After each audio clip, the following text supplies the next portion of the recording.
ಇನ್ನು ರಾಜ್ಯ ರಾಜಕಾರಣದ ವಿಚಾರಕ್ಕೆ ಬರೋದಾದ್ರೆ ಆಪರೇಷನ್ ಕಮಲ ಮಾಡಲು ಪ್ರಯತ್ನ ಪಟ್ಟರು ಆಗಲಿಲ್ಲ. ಬಿಜೆಪಿ ಜೆಡಿಎಸ್ ಸೇರಿ ಸರ್ಕಾರವನ್ನ ಅಸ್ಥಿರಗೊಳಿಸಬೇಕು ಅಂತ ಪ್ರಯತ್ನ ಮಾಡ್ತಿದ್ದಾರೆ. ಆಪರೇಷನ್ ಕಮಲ ವರ್ಕೌಟ್ ಆಗಲಿಲ್ಲ. ಈಗ ಹೀಗಾದ್ರೂ ಮಾಡಿ ಸರ್ಕಾರವನ್ನು ಅಸ್ಥಿರಗೊಳಿಸಬೇಕು ಅನ್ನೋ ಪ್ರಯತ್ನ ಆಗ್ತಿದೆ ಅಂತ ಮೈಸೂರಿನಲ್ಲಿ ಮುಖ್ಯಮಂತ್ರಿ ಸಿದ್ದರಾಮಯ್ಯ ಹೇಳಿದ್ದಾರೆ.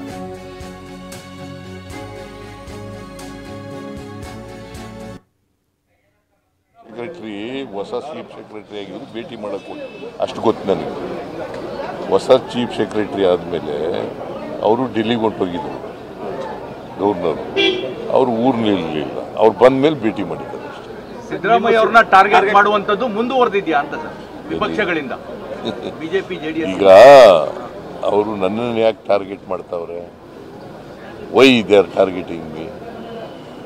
ಇಟ್ ಇಸ್ ಬಿಕಾಸ್ ಈ ಸರ್ಕಾರನ ದುರ್ಬಲಗೊಳಿಸಬೇಕು, ಅಸ್ಥಿರಗೊಳಿಸಬೇಕು ಅನ್ನೋ ಕಾರಣಕ್ಕೋಸ್ಕರ.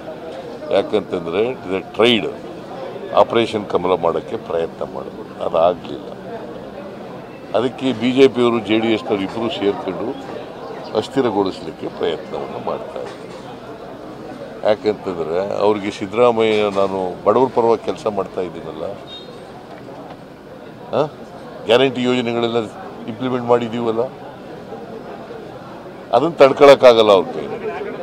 ಯಾಕಂತಂದರೆ ಗ್ಯಾರಂಟಿ ಯೋಜನೆಗಳಿಗೆ ವಿರುದ್ಧ ಅವರು ಫ್ರಮ್ ದ ಡೇ ಒನ್ ಹೇಳ್ತಾ ಇದ್ದಾರೆ. ಇದನ್ನು ಮಾಡೋಕ್ಕಾಗಲ್ಲ ಅಂತ ಪ್ರಧಾನಮಂತ್ರಿಗಳೇ ಹೇಳಿದ್ರು.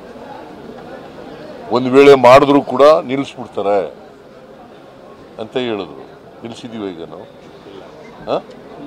ಒಂದು ವರ್ಷದಿಂದ ಯಶಸ್ವಿಯಾಗಿ ಮಾಡಿಸಿದ್ದೀವ ಇಲ್ಲ?